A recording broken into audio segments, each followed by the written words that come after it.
आत्मनिर्भर भारत अभियान का सीधा सा मतलब है कि भारत दूसरे देशों पर अपनी निर्भरता कम से कम करे। हर वो चीज जिसे इंपोर्ट करने के लिए देश मजबूर है, वो भारत में ही कैसे बने। भविष्य में उन्हीं प्रोडक्ट्स का भारत एक्सपोर्टर कैसे बने, इस दिशा में हमें और तेजी से काम करना है। इसके अलावा हर वो सामान जो भारत का लघु उद्यमी बनाता है, हमारे हैंडीक्राफ्ट वाले जो सामान हमारे सेल्फ हेल्प ग्रुप से जुड़े करोड़ों गरीब बनाते हैं, जो दशकों से हमारे यहां बनता आ रहा है, गलियों मोहल्लों में बिकता रहा है, उसे छोड़कर विदेश से वही सामान मंगाने की प्रवृत्ति, इस पर भी हमने आत्मसंयम बरतना है, हमें नियंत्रण करना है।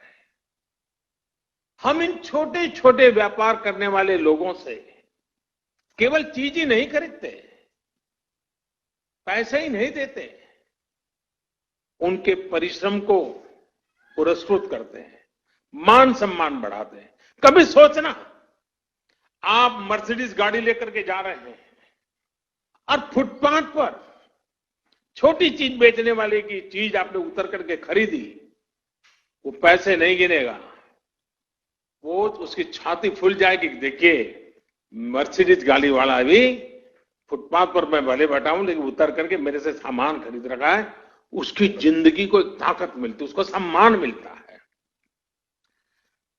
हमें इस बात का अंदाजा भी नहीं होता कि इससे उनके दिल पर कितना प्रभाव पड़ता है, वो कितना गर्व महसूस करता है। इसलिए अब अपने लोकल के लिए वोकल होने का समय है। हर गांव, हर कस्बे, हर जिले, हर प्रदेश, पूरे देश को आत्मनिर्भर करने का समय है। साथियों, सालों पहले, दशकों पहले स्वामी विवेकानंद जी ने एक पत्र लिखा था। उस पत्र में उन्होंने लिखा था, the simplest method to be work upon at present is to induce Indians to use their own produce and get markets for Indian artware in other countries. Swami Vivekananda ji का बताया ये मार्ग पोस्ट कोविड वर्ल्ड में भारत की प्रेरणा है। अब देश प्रण कर चुका है और देश कदम भी उठा रहा है। आत्मनिर्भर भारत अभियान के तहत जिन बड़े रिफॉर्म्स की घोषणा की गई है, उनको तेजी से जमीन पर उतारा जा रहा है। एमएसएमईज की डेफिनेशन सालों से लटकी हुई बात, उसका दायरा बढ़ाना हो या एमएसएमईज के सपोर्ट के लिए हजारों करोड़ के स्पेशल फंड्स की व्यवस्था हो, ये सब आज सच्चाई बन रहे हैं। आईबीसी से जुड़ा फैसला हो, छोटी छोटी गलतियों को डीक्रिमिनलाइज करने का फैसला हो, इन्वेस्टमेंट की फास्ट ट्रैकिंग के लिए प्रोजेक्ट डेवलपमेंट सेल्स का गठन हो, ऐसे अनेक कार्य पहले ही हो चुके हैं। अब तमाम सेक्टर्स, खासकर कोल और माइनिंग के सेक्टर को अधिक कॉम्पिटिटिव बनाने के लिए जो रिफॉर्म्स अनाउंस हुए हैं, उसका भरपूर फायदा उठाने के लिए उद्योग जगत आगे आए। मेरे युवा साथी, आप आगे आए। साथियों, किसानों और रूरल इकोनॉमी के लिए जो निर्णय हाल में हुए हैं, उन्होंने एग्रीकल्चर इकोनॉमी को बरसों की गुलामी से मुक्त कर दिया है।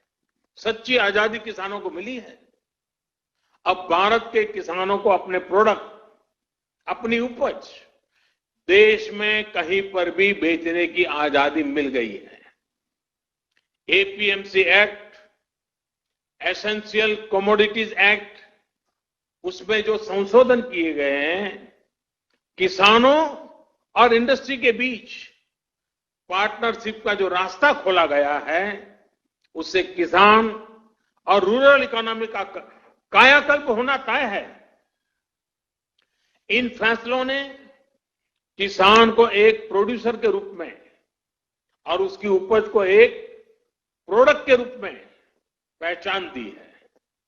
साथियों, चाहे किसानों के बैंक खातों में सीधे पैसे ट्रांसफर करना हो, चाहे एमएसपी का फैसला हो, उनकी पेंशन की योजना हो, हमारा प्रयास किसानों को सशक्त करने का है।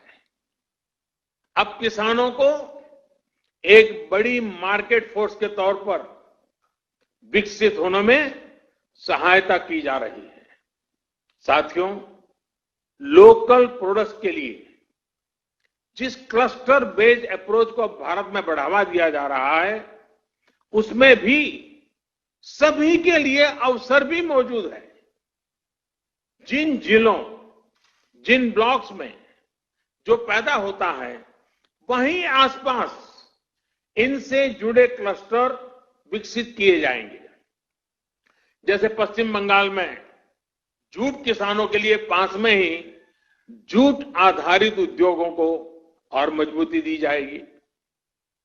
फॉरेस्ट प्रोड्यूस की अपार संपदा जुटाने वाले आदिवासी साथियों को उनके क्षेत्र में ही आधुनिक प्रोसेसिंग यूनिट्स उपलब्ध कराई जाएगी। इसके साथ ही बांबू और ऑर्गेनिक प्रोडक्ट्स के लिए भी क्लस्टर्स बनेंगे। सिक्किम की तरह पूरा नॉर्थ ईस्ट ऑर्गेनिक खेती के लिए बहुत बड़ा हब बन सकता है, ऑर्गेनिक कैपिटल बन सकता है। आईसीसी के साथ जुड़े आप सभी व्यापारी अगर ठान लें तो नॉर्थ ईस्ट में ऑर्गेनिक फार्मिंग बहुत बड़ा आंदोलन बन सकता है। आप उसकी ग्लोबल पहचान बना सकते हैं। आप अगर चाहें तो ऑर्गेनिक प्रोडक्ट को लेकर के ग्लोबल मार्केट पर छा सकते हैं।